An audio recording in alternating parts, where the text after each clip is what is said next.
time for another one of our tea break chats. We're out of lockdown, but we're still doing a few of these chats between now and the end of the year.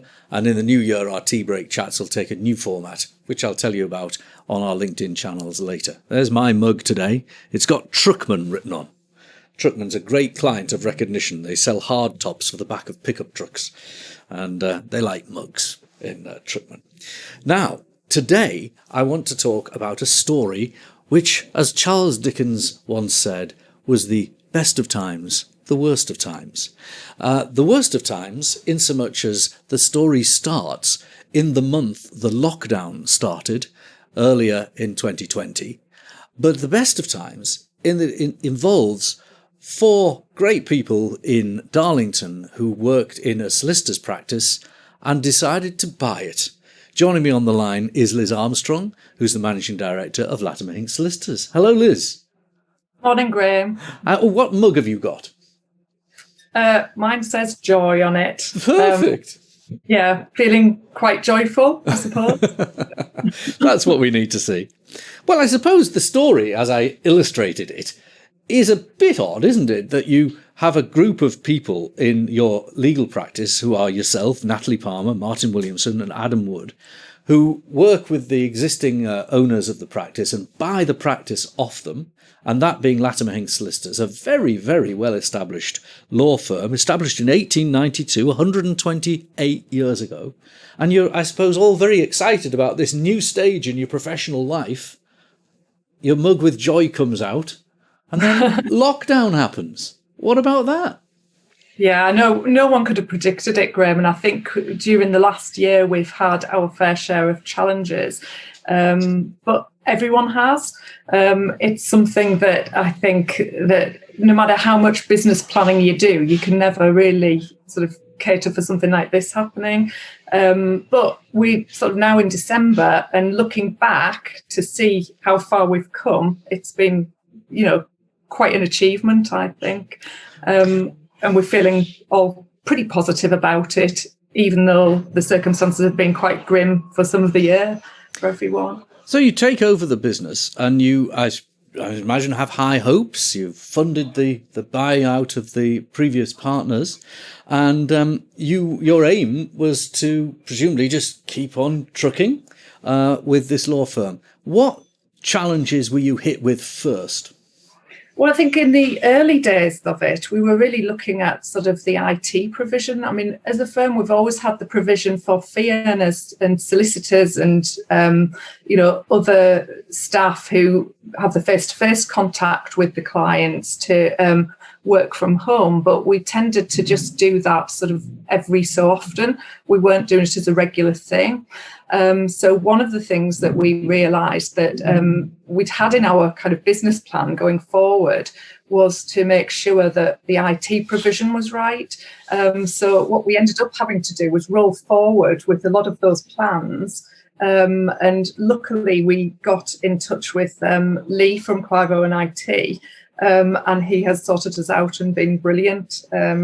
So we've, managed to put in place the facility for virtually everyone in the office to be able to work from home. There's a few jobs where you can't achieve it, but that was the primary thing that we needed to do first off.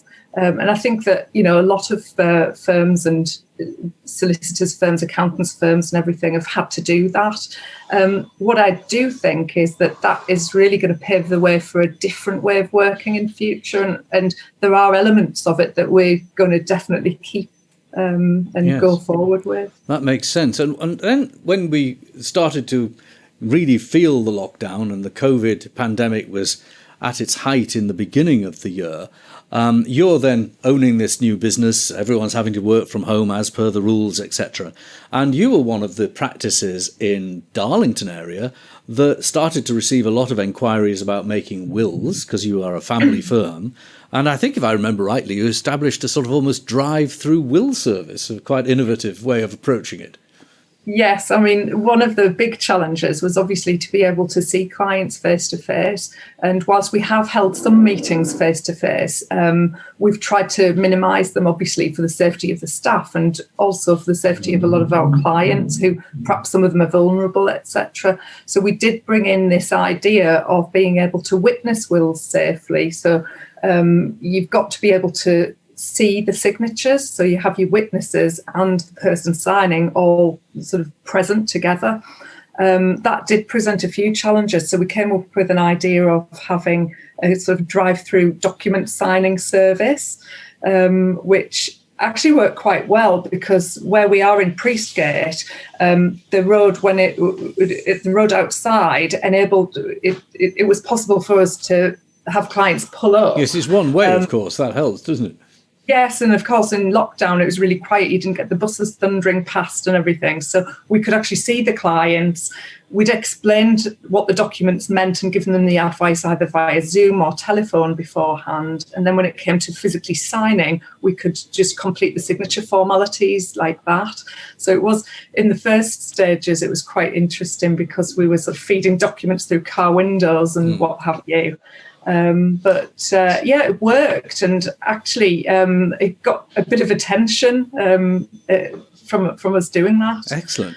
Now, I also know that I think this applies to many people working in the sector, the property sector, that you might have been caught by pleasant surprise at the number of property transactions. Now, I know this because you do some of my own family's, full disclosure here, my own family's work, and I had to sell a house. My late father's house was for sale, and as someone selling a house during the pandemic, I was quite surprised by how quickly the housing market recovered, and very soon after the lockdown had finished, the pace of exchanging contracts and so on picked up. And I know that your own practice became extremely busy throughout the summer of this year and autumn with housing transactions.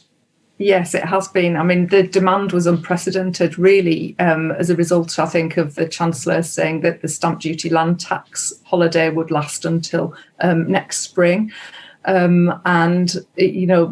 couldn't have predicted that at all. So it has been quite challenging. There's been a lot of long hours worked. And I think we're just really lucky. We've got a very good team of people who are hardworking, and, nothing's too much for them. So they're working flat out, really. Well, Liz, I started the piece by talking about it being the best of times and the worst of times. And for many businesses, this year has been the worst of times. But I suppose if you're buying a business and you're full of all the expectations, hope and passion for the future, you really want it to be the best of times. Was it the best of times? And what does the future hold? Yes, Graham, I think that it was definitely a positive experience. It's a steep learning curve. We've got big shoes to fill. But as first-time business owners, I look back, I'm really proud at what we've achieved. And also the future, I think, does look positive. What we've done is come through a difficult period. I think that there will be challenges in the future, but I think we're really well equipped to deal with them after what we've been through over the last year.